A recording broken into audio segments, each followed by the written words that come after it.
In today's video, I'm going to teach you how to enable row-level security in Supabase, RLS Guide 2026.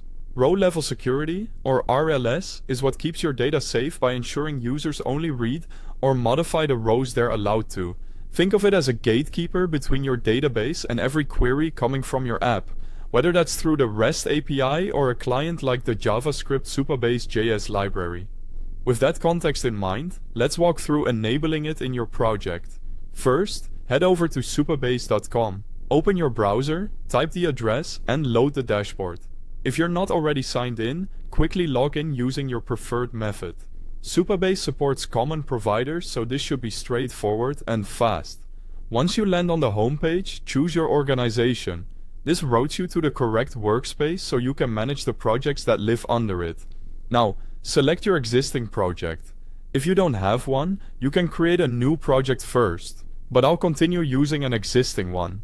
Remember, all of your CRUD operations, create, read, update, and delete, run through Supabase's auto-generated APIs and client libraries like Supabase JS. RLS will control which of those operations are allowed per row, per user, based on your policies. Inside the project view, look at the main navigation on the left and click Authentication. This is where you'll configure how users authenticate and how their identity is passed down to the database layer. Next, locate the configuration area. This section contains important security and behavior settings related to authentication, which feed into how RLS evaluates requests. From there, click Policies. Policies are the rules the database evaluates on every request. This is where you see how authentication and authorization connect. The user identity from authentication is what your policies check to decide access. You'll now see your listed tables. Find any table where RLS is marked as disabled. Select that table and click Enable RLS to turn it on.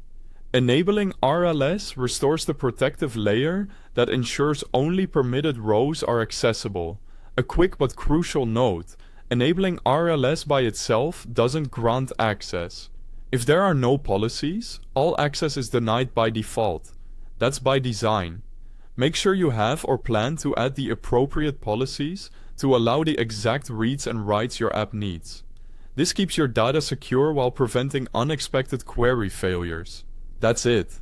You've enabled RLS in your Supabase project and connected the dots between authentication, configuration, and policies, so your app's data stays protected row by row.